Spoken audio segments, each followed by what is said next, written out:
Chronic rhinosinusitis.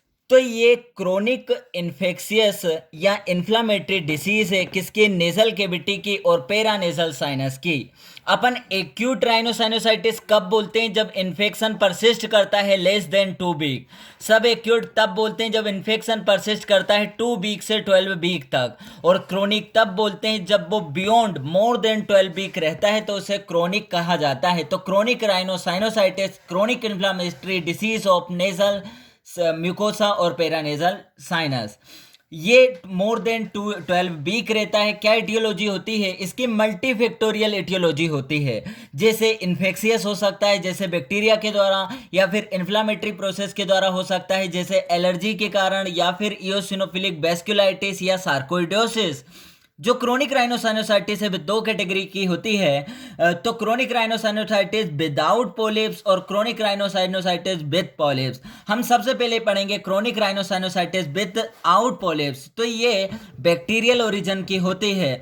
तो इसमें bacteria कौन से होते हैं? ये एक्यूट राइनोसाइनोसाइटिस से बैक्टीरिया इसमें अलग होते हैं। एक्यूट में क्या बैक्टीरिया थे?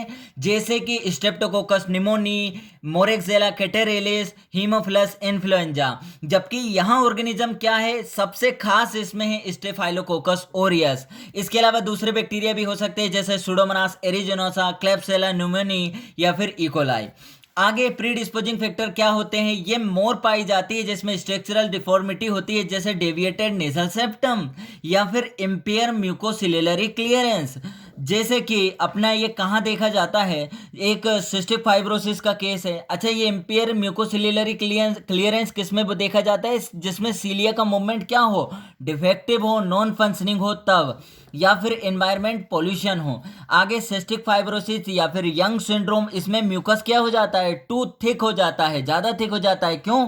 क्योंकि क्लोराइड आयन नहीं रहते हैं वहाँ, और जिससे वाटर नहीं जा पाता है। उसके अलावा अलग केस क्या हो सकता है? अलग प्रीडिस्पोजिंग फैक्टर जैसे ऑस्टियोमाइलाइटिस हो सकता है, बोन का इन्फ्लामेशन हो सकता है, या फिर डेंटल इन्फेक्शन हो सकता है। तो डेंटल इन्फेक्शन की वजह से जो इन्फेक्शन है वो मैक्सिलरी साइनस में चला जाता है।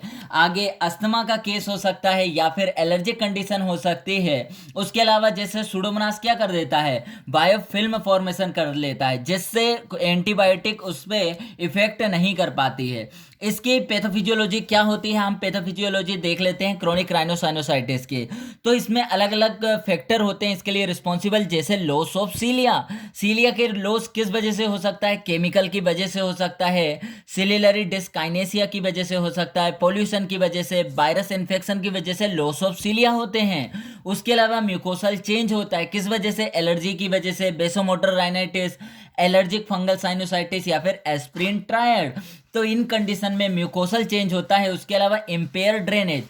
इम्पेयर ड्रेनेज कब होता है? जैसे एनाटॉमिकल एबनॉर्मलिटी हो, पोलिप्स हो, एडिनोइड की हाइपरट्रोफी हुई हो, एलर्जिक कंडीशन हो, ट्यूमर हो, या फिर थिक म्यूकस हो। उसके अलावा इन्फेक्शन हो सकता है, जैसे एक्यूट इन्फेक्शन हो सकता है, डेंटल इन्फेक्शन होता है, या फिर बैक्टीरियल रेजिस्टेंस है। अपन ने बोला था सुडोमोनास ने बायोफिल्म बना ली थी उसके, जिससे एंटीबायोटिक काम नहीं करती थी। उसके अलावा इन्वायरमेंटल फंगाई। तो ये सब इन्फेक्शन हुआ, म्यूकोसल चेंज हुआ, लॉस ऑफ सीलिया हुआ, इम्पेयर ड्रेनेज हुआ। इससे नोस और साइनस म्यूकोसा में क्या होता है? लंबे समय तक इन्फ्लामेशन रहता है, जिससे क्रोनिक राइनोसाइनोसाइटिस होती है। तो इससे के क्या सिम्टम होते हैं? जैसे इसमें नेजल ऑब्स्ट्रक्शन मिलेगा अपने को, प्लूरेंट डिस्चार्ज मिलेगा, फेशियल पेन मिलेगा, फेशियल प्रेशर मिलेगा, साथ ही साथ डिस्टर्बेंस इन स्मेल। तो क्या फीचर रहेंगे सिम्टम? पेशेंट नेजल ऑब्स्ट्रक्शन के साथ आएगा, प्लूरेंट डिस्चार्ज के साथ आएगा, फेशियल पेन मिलेगा और डिस्टर्बेंस रहेगा स्मेल में, जैसे हाइपोस्मिया या फिर एनोस्मिया। उसके अलावा साइन अपने को क्या मिलेगा? इन्फ्लामेटरी साइन मिलेंगे, एडिमा मिलेगा।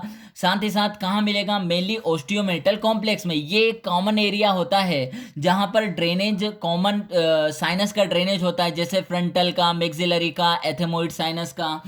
तो यहाँ इन्फेक्शन होता है तो वो एक साथ सभी साइनस को इन्वॉल्व करता है। उसके अलावा अपने को प्लूरेंट डिस्चार्ज मिलेगा। अपन डायग्नोसिस के लिए क्या जरूरी है? हमने जो अभी सिम्टम पढ़े थे चार, और ये अपने साइन पढ़े थे, तो चार में से कोई दो सिम्टम हो और एक साइन हो तो इसकी डायग्नोसिस बन जाती है किसकी? क्रोनिक राइनोसाइनोसाइटिस की। आगे अपन देखेंगे कि इसकी अपन डायग्नोसिस के लिए क्या यूज करते हैं? सीटी स्कैन यूज करते हैं। उसके अलावा ट्रीटमेंट में इसकी ट्रीटमेंट ऑफ चॉइस क्या है? मेडिकल मैनेजमेंट इसकी ट्रीटमेंट ऑफ चॉइस है।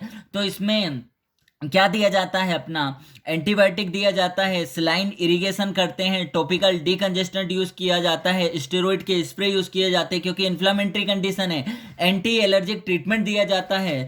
उसके अलावा हम सर्जरी में क्या सर्जरी की जाती है, एंडोस्कोपिक साइनस सर्जरी या फंक्शनल एंडोस्कोपिक साइनस सर्जरी, ये ही अपने लिए क्या है, ट्रीटमेंट ऑफ चॉइस यदि कोई पूछे तो वो है एंडोस्कोपिक साइनस सर्जरी। अभी हमने क्या पढ़ा था, क्रोनिक राइनोसाइनोसाइटिस विदाउट पोलिप, अब हम पढ़ रहे हैं क्रोनिक राइनोसाइनोसाइटिस विद पोलिप्स, मतलब इसमें पोलिप्स पाया जाता है। ये किस केस में मिलता है, ये इन्फेक्टिव प्रोसेस या सिस्टमिक डिसऑर्डर में मिलता है, जैसे प्राइमरी सिलियरी डिस्काइनेसिया में, सिस्टिक फाइब्रोसिस में, या फिर सेम्टर ट्रायड में। तो सेम्टर ट्रायड क्या होता है, एस्प्रिन के प्रति सेंसिटिविटी होती है, नेजल पोलिप्स मिलता है और पेशेंट अस्थमा का होता है, या फिर चर्ग स्ट्रोड सिंड्रोम, और साथ ही साथ क्या पाया जाएगा, पोलिप्स पाया जाएगा। इसके मैनेजमेंट के लिए भी अपन वो ही करते हैं जैसे डायग्नोसिस सिटी स्कैन और एमआरआई से करते हैं, और साथ ही साथ ट्रीटमेंट में अपन वो ही करते हैं, इन्फ्लामेटरी कंडीशन है इसके लिए अपन सिस्टमिक स्टेरॉइड यूज करते हैं, स्टेरॉइड नेजल स्प्रे करते हैं, एंटीबायोटिक यूज करते हैं, नेजल इरिगेशन करते हैं, मैनेजमेंट करते हैं, एलर्जी कंडीशन को ट्रीट करते हैं, अस्थमा को। तो जो बिल्कुल ट्रीटमेंट सेम है, बस यहाँ पोलिप्स है, उसमें भी अपन ने क्या करा था, ट्रीटमेंट ऑफ चॉइस क्या था, एंडोस्कोपिक साइनस सर्जरी। यहाँ भी अपन पोलिप्स को हटाएंगे और किसके द्वारा, एंडोस्कोपिक साइनस सर्जरी द्वारा, और यहाँ भी ट्रीटमेंट ऑफ चॉइस क्या होती है, दोनों के लिए treatment of choice functional endoscopic sinus surgery है।